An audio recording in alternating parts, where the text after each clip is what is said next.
বিশ্ব ফুটবলের সেরা ৫ জন মুসলিম তারকা যারা মাঠে বল পায়ে জাদু দেখান আর অন্তরে লালন করেন ধর্মের প্রতি অটল বিশ্বাস।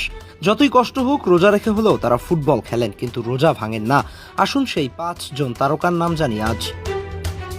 2021-22 মৌসুমে চ্যাম্পিয়ন্স লিগে করিম বেনজেমা নিজেকে এক অন্য উচ্চতায় নিয়ে গিয়েছিলেন। সেই মৌসুমে চ্যাম্পিয়ন্স লিগের কোয়ার্টার ফাইনালে চেলসির বিপক্ষে স্টামফোর্ড ব্রিজে তার পারফরমেন্স ছিল দীর্ঘদিন মনে রাখার মতো। ম্যাচের দিন বেনজেমা সারাদিন রোজা রেখেছিল। কিক অফের মাত্র 13 থেকে 15 মিনিট আগে তিনি তার রোজা ভেঙে ইফতার করেন। সেই অবস্থাতেই মাঠে নেমে তিনি চেলসির মতো শক্তিশালী দলের বিপক্ষে হ্যাটট্রিক পূর্ণ করেন এবং রিয়াল মাদ্রিদকে 3-1 গোলের বিশাল জয় এনে দেয়। বেনজেমার হাতে সবসময় থাকা সেই ব্যান্ডেজ আর রমজান মাসের রোজা সব মিলিয়ে তাকে সমর্থকরা ভালোবেসে রমাদান করিম ডাকতে শুরু করেন। বেনজেমা নিজেই বলেছিলেন, রোজা আমার খেলায় কোনো প্রভাব ফেলে না, বরং আমি যখন রোজা রাখি তখন নিজেকে আরও বেশি শক্তিশালী ও সতেজ অনুভব করি। সে বছর 15 গোল করে তিনি রিয়ালকে 14তম চ্যাম্পিয়ন্স লিগ